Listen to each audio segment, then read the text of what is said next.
Why is it that strong women who push through and never complain are often the ones dealing with the worst autoimmune symptoms? That's not a coincidence. And when you spend years in what I call masculine energy or yang energy, constantly doing, fixing, providing, protecting, never allowing yourself to rest or receive, your body starts to break down, not because you're weak, but because your nervous system has been in survival mode for so long, spending time and energy that's imbalanced for you. This leaves you unbalanced and overwhelmed. The chronic state of doing all the time creates the exact internal environment where inflammation thrives.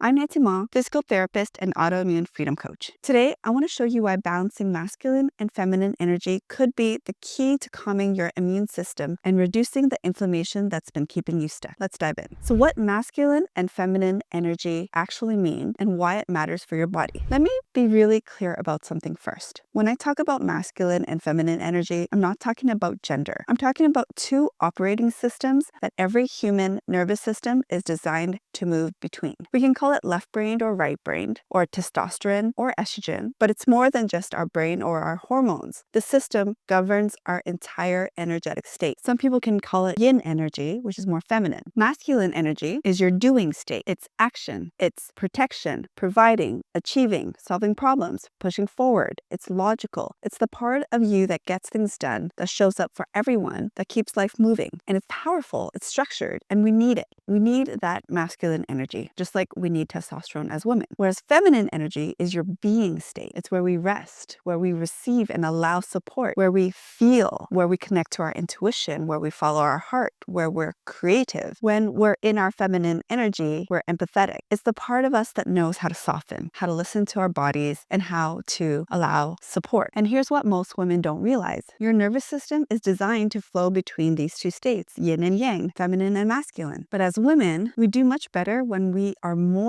in our feminine energy state than in the masculine energy state, even if it's just by a little bit, 51-49. But when you get stuck in masculine energy for months or years without balance, your body interprets that as a constant state of emergency. Think about it. If we were constantly doing, fixing, providing, protecting, those are all survival behaviors. And when we think about fight or flight, these are all the fighting when we're pushing through, especially the high achieving, type A, ambitious women. We get things done, we push through, and we fight our way to the top. So when your nervous system thinks you're in survival mode 24/7, it floods your body with cortisol and adrenaline, and your muscles stay tight, your digestion slows down, and your immune system gets confused and starts attacking your own tissues. That's inflammation. That's autoimmune flare-ups. And that's why you wake up exhausted even after 8 hours of sleep. Your body has been on high alert for so long, it literally forgot how to rest. And there's no amount of supplements or anti-inflammatory diets that can fix this energy imbalance until your nervous system learns it's safe to shift out of that constant doing state. So why do women who have autoimmune conditions get stuck in masculine energy and how it becomes a trap? Well, here's the pattern I see over and over in my practice. A woman who is diagnosed with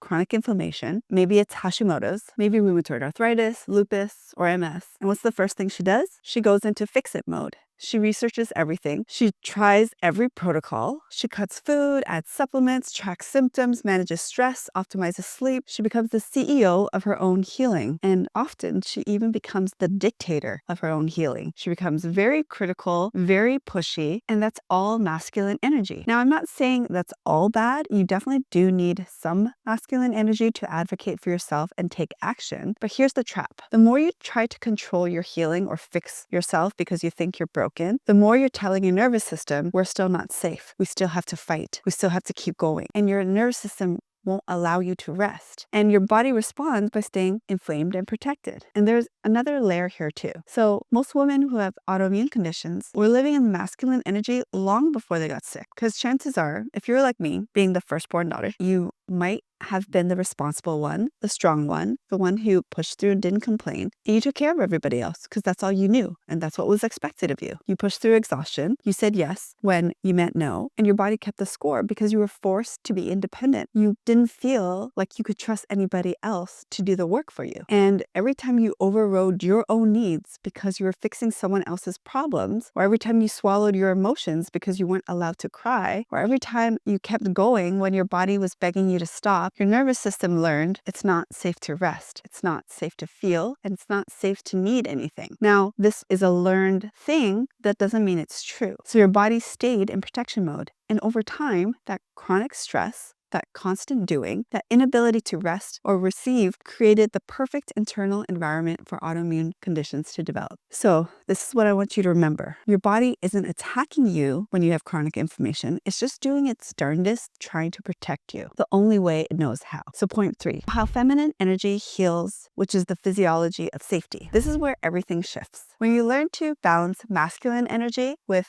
your true feminine energy, your nervous system finally gets the signal that it's safe. And when your body feels truly safe, it can stop fighting and start healing. Let me make feminine energy more practical so you might know what to do, because that's what I hear. So tell me what to do, Nancy. What am I supposed to do so I'm more in my feminine? Because it's hard. To be honest, I have been living in my masculine energy for so much of my life, and it's taken time to allow myself to rest and allow myself to get support. And the shift really happened when I had my own daughter, when I became pregnant with her. I had to learn that if I wanted her to be able to sing and dance and enjoy life and be present and do art, these are all the things that she grew up to be, and she's still growing, and she is so much in her feminine, even though she's a firstborn daughter. I learned that I had to show her how to do that. I couldn't tell her. I grew up not in my feminine energy, very much studious, academic, went to school, got my degree, got another degree, came out of the world, was very ambitious. I wanted to help people. I wanted to save the world. And I took on so many leadership roles, and I didn't know how to soften. And when I got pregnant, I had to really dig deep and learn about myself and learn that I do have this soft side, this creative side, this playful side. And I had to learn to be warm. I had to learn to access that part of me that I had stuffed away for years because that wasn't accepted in society, because women were taught, at least for me growing up, that you had to be strong, that you can do everything that a man can do. In fact, you can do it better. And so the journey has been beautiful. And I am so grateful that I have a daughter to really teach me how to be myself and how to have that balance so I can continue to lead her. I can still have a masculine yang energy and be a strong leader for my children. And I can also be someone who relaxes and lets go. And so feminine energy is when you pause, and that's the simplest thing you can do. You can pause before reacting. It's when you feel your emotions instead of pushing them down. It's when you give yourself time and space to just be. It's when you set a boundary and say no without guilt. It's when you rest without earning it. It's when you receive help instead of doing everything yourself. And it's when you listen to your body instead of overriding it. And here's what happens physiologically. Your parasympathetic nervous system turns on. Your heart rate slows down. Your breath deepens, your muscles soften, and your digestion comes back online. And your immune system stops sending out inflammatory signals because it no longer perceives threat. This isn't just about feeling calmer. This is about creating the internal conditions where healing is not just possible, but likely. Because your body does know how to heal. It just can't heal in survival mode. It cannot heal when it thinks it's under attack. So healing requires true safety. So when you relax into your feminine energy or your yin energy, where you can feel open, you can feel free, then your nervous system is like, oh, okay, what's happening? Oh, I like this. There's resting happening and the world is still turning. Okay, we could do this. We could heal. You can actually learn how to create that safety. And feminine energy is how you create that safety. Not by doing more, but by being more present, more connected, and more honest with your body and yourself. That's not weakness. That's power. And that's a shift that I really had to learn. Being yourself, allowing yourself to rest so you can connect and be more creative, it is so much more powerful when you can connect with yourself in that way. So let's pause for a minute, because if you're realizing right now that you've likely been stuck in masculine energy and it's keeping you inflamed, I do want to help. This is why I created a free inflammation indicator test. It only takes a few minutes and shows you exactly what's blocking your healing. You'll get instant results and a personalized plan. The link is in the description, so go take this while it's fresh after this video. by now you might be thinking, okay, this sounds great, but how do I do that? How do I do that when I'm so independent, or when I'm alone, or when I'm a single mom? How do I ask for help? How do I relax? Do I just go to a spa day? This is where I will show you how to start shifting from masculine to feminine energy with some practical steps. First, I'm not telling you what to do here. I'm sharing with you how you can start shifting. So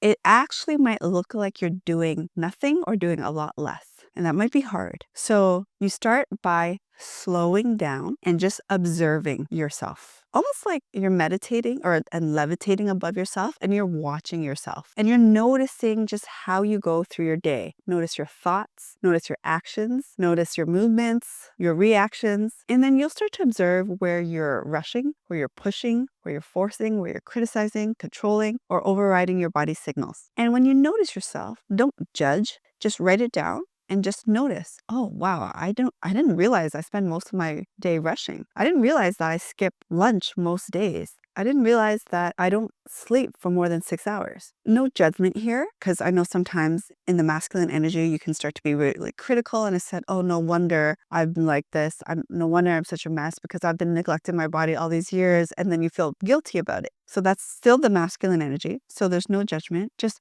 massive kindness and empathy. Just like a mother who would dote on her new baby would do. You wouldn't be mad at a child. You would just love and be so understanding. And so the first step really is to slow down and be aware of your own patterns. Second, before trying to change anything about what you're doing, before being mad at yourself or telling yourself, okay, now we got to do all these things or stop all these things, just practice pausing. Before responding to the world or even before responding to yourself, just pause. Put your hand on your heart and ask, what do I want out of this moment? Do I want this, or am I moving out of obligation? That pause is feminine energy at play, because feminine energy is spacious. It doesn't push, it just gives you space. And when you pause and you ask yourself, what is it that I want? And you're connecting to your heart, let your heart answer.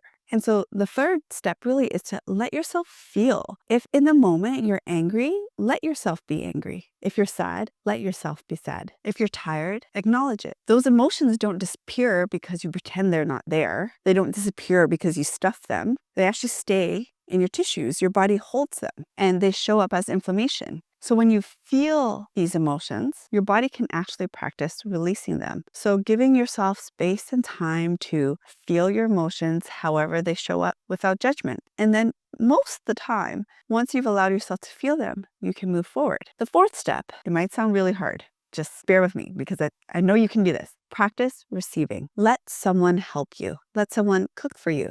Let someone hold space for you. Receiving teaches your nervous system that you don't have to do everything alone. I myself, doing the work that I do, I help women activate their own inner healing. And I also need that support for me because I can't do everything alone. I can't see my own blind spots. And that's why I also have someone I work with, a health coach, who helps me with what I can't see. And also she's there to pour into me, to support me, to cheerlead for me. And that was hard for me to ask. Being in the position I am, knowing as much as I do, it was hard for me to ask for help. But when I did it, I just felt so supported. It is one of the most vulnerable things that we can do. And it's also one of the most feminine, is to just allow yourself to be supported, because you don't have to do everything alone. You might have been brought up in a world where you feel like you do, but I promise you, you don't. And it doesn't mean you have to go hire someone. You could ask a friend to come and sit with you and have a tea, or you can ask a neighbor to shovel the driveway, or any form of being vulnerable and asking for support. However you feel would actually be supportive for you, and allow it to happen. Finally, the last thing is just rest. Without earning it, you don't need to be productive to deserve rest. Rest doesn't have to come after proving that you've, made a certain amount of money, that you completed, 20 things off your to-do list for the day. Your body needs rest to heal, and real rest.